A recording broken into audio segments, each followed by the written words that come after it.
연속해서 to 부정사의 용법에 대해서 배워볼게요. 용법이라고 하면 얘들아 말이 어렵지 굉장히 쉬운 개념이야. 어떤 쓰임이라고 해야 될까? 문장에서 어디에 위치하고 있고 어떻게 해석하는지를 가르쳐 주는 거라고 생각하면 돼요. 그래서 선생님이 to 부정사는 동사가 아니라고 했죠. 동사처럼 생기긴 했죠, 그쵸? 왜냐면 동사에 to 붙였으니까.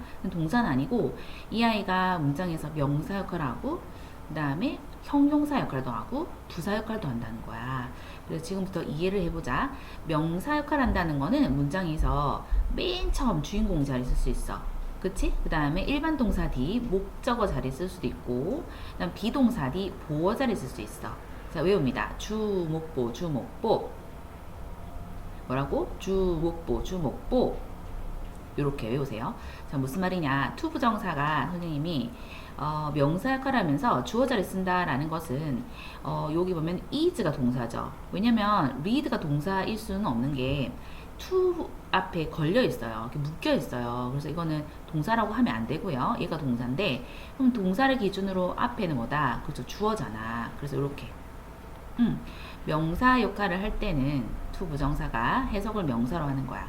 근데 문장에서 위치는 어떻게 돼? 주어 자리에 위치하는 거지. 그래서 읽는다가 아니라 읽는 것 이렇게 해석하는 거야. 뭘 읽어? 그렇죠. 책들을 읽는 것은 얘가 주어입니다. 재밌는, 즉 재밌다 이렇게 되는 거죠. 이해됩니까? 다음 선생님 목적어 자리에 얘를 쓸 수 있어 라고 한 거는 일반 동사 like 일반 동사죠. 일반 동사 뒤에 쓰면 이 아이가 목적어예요. 자, 외웁시다. 일반 동사 뒤에 쓰면 이걸 목적어 자리라고 하고요. 해석은 명사처럼 하는 거예요. 그러니까 읽는 것 이렇게 되는 거죠. 나는 좋아해 읽는 것을 이렇게 목적어니까 을을 붙이면 좋겠지. 그래서 읽는 것을 뭘 읽어? 책들을 라고 해서 이 책은 다시 to read의 목적어 된다. 이렇게 계속 되는 거죠. 그 다음 밑에 보게 되면 선생님이 주목 보라고 했는데 보라는 거는 비동사 뒤에 쓰면은 얘가 보여요. 무슨 동사 뒤라고? 그렇죠. 비동사 뒤. 아까 일반 동사 뒤는 뭐라고 했어요? 목적어라고 했죠. 비동사 뒤는 뭐라고? 보어. 보어라는 건 뭔가를 보충 설명한다는 거니까 앞에 있는 이 주어를 얘가 뭔지를 보충 설명하는 거라서 같은 관계가 됩니다. 그래서 내 취미는 입니다. 읽는 것 이렇게 되는 거죠. 읽는 게 취미고 취미가 읽는 것 같은 구조가 되는 거예요. 그래서 비동사 뒤에 쓰는 거를 보어 자리라고 하고 보어 자리는 명사를 쓰기 때문에 to 부정사의 명사적 문법이라 할 수가 있고 그래서 내 취미는 입니다. 책들을 읽는 것 이렇게 해석하시면 되겠습니다. 자, 두 번째 선생님이 이렇게 세 가지 명사 역할하고 주목보 형용사 역할도 얘가 한데 to 부정사가 형용사는 뭐 때문에 쓸까라고 했을 때 형용사는 명사를 꾸미려고 쓰는 겁니다. 명사를 꾸민 아이가 뭐다? 공용사인 거죠. 근데 좀 특이하게 꾸밀 명사가 앞에 나옵니다. 그리고 to 부정사가 뒤에 이렇게 위치하게 되면서 이건 정말 특이하게 뒤에서 명사를 이렇게 뒤에서 꾸미는 거예요. 이거를 뒤후자를 써서 우리가 후치수식이다로 표현하거든요. 그래서 후치수식 뒤에서 꾸미는 그 구조를 한번 보도록 하겠습니다. 자, 예를 들어서 I need some water 하게 되면 나는 필요로 해요. 뭐를? 조금의 물을. 그래서 주어 동사 목적어 끝났죠. 어떤 물? 그래서 마실 물 이렇게 되는 거예요. 그러니까 얘가 마시다가 아니라 마실 이렇게 하면서 니은이나 리을 받침 되면서 앞에 있는 명사를 딱 꾸미는 구조가 된다라고 보시면 되겠어요. 그래서 형용사적 문법은 어떻게 생겼냐면 to 부정사 앞이 완전한 문장이 듭니다. 완전한 문장. 그렇게 하고 뒤에서 to 부정사가 위치를 하는데 이 바로 앞에 명사로 끝납니다. 이렇게 지금처럼.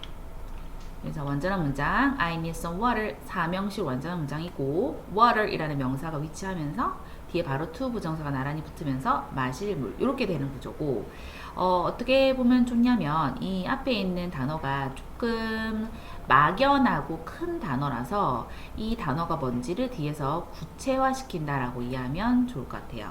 물은 물인데 마실 물 이렇게 되는 거죠. 씻을 물이 아니라 마실 물 이렇게 뭐 예를 들어서 나는 살 집이 필요해 이런 문장을 쓰고 싶으면 나는 필요해 하면은 I need a house 이렇게 쓰죠. 근데 살 집이니까 살다가 live잖아. 그래서 to live 이렇게 쓰면 살 집이 됩니다. 근데 우리는 집 안에 살기 때문에 이렇게 써야 완벽하게 될 수 있거든. 그래서 I need a house to live in 이런 문장. 또는 나는 그 친구를 가지고 있다 하게 되면 많은 친구 I have many friends 이렇게 쓰겠죠. 그래서 완벽한 문장을 이렇게 쓴 다음에 놀 친구를 가지고 있다 하게 되면 play를 쓰게 되면 play가 놀다니까 되겠죠. 근데 친구와 함께 놀다 보니까 with를 쓰는 거예요. 그래서 I have many friends to play with 이렇게 쓸 수가 있고 무조건 이 to 부정사 뒤에 이렇게 전치사를 쓸 필요는 없고요. 전치사를 쓴 애들 몇 명이 있어서 선생님이 언급한 거고 기본적으로는 그냥 마실 물 이렇게 하면 되겠습니다. 그래서 이거는 형용사 용법을 선생님이 설명했고 그 다음에 마지막 to 부정사가 문장에서 뭔가를 부연 설명하는 부사의 역할을 합니다. 부사의 역할을 하면서 해석을 어떻게 하냐면 뭐뭐 하기 위해서로 가장 많이 해석이 되고요. 또는 뭐뭐 하기에 또는 뭐뭐 해서 이렇게 굉장히 많이 해석이 됩니다. 뭐뭐 하다니 제일 많이 이제 책에서 보이는 내용 같은 경우는 뭐뭐 하기 위해서로 해석이 되고요. 뭐뭐 해서로 해석이 굉장히 많이 됩니다. 해석하는 방법이 다르고 위치가 다르기 때문에 안일 부자를 써서 부정사라고 하는 거죠.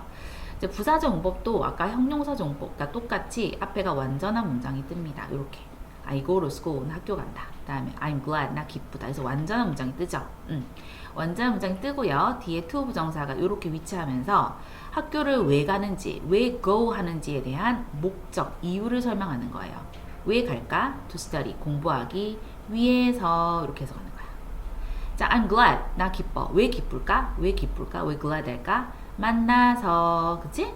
그래서 이 형용사 glad, 기쁜을 설명하는, 꾸미는 것은 뭐니?